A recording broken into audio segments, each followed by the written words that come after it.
Here's a story you might have missed. The UK's biggest polluter almost doubled its profits while raking in almost £1 billion in government subsidies. The UK government gave £893 million to bioenergy firm Drax Energy Group, despite that company belching out almost 20 million tonnes annually in CO2. That's more than any other company in the United Kingdom. But why does Drax get all these subsidies? Well, Drax falls under the category of renewable energy because they burn biomass, i.e. trees and other sorts of plantation, to produce energy.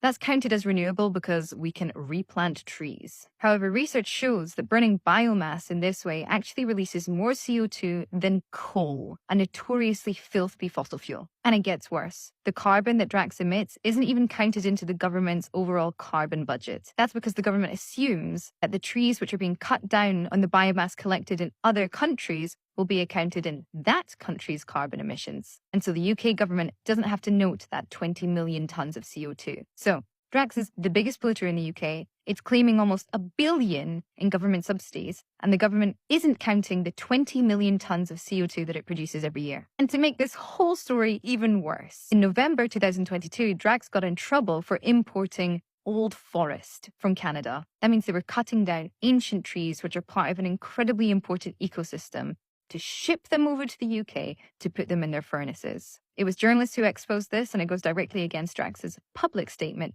which is that they only use secondary material, i.e. biomass that's been discarded.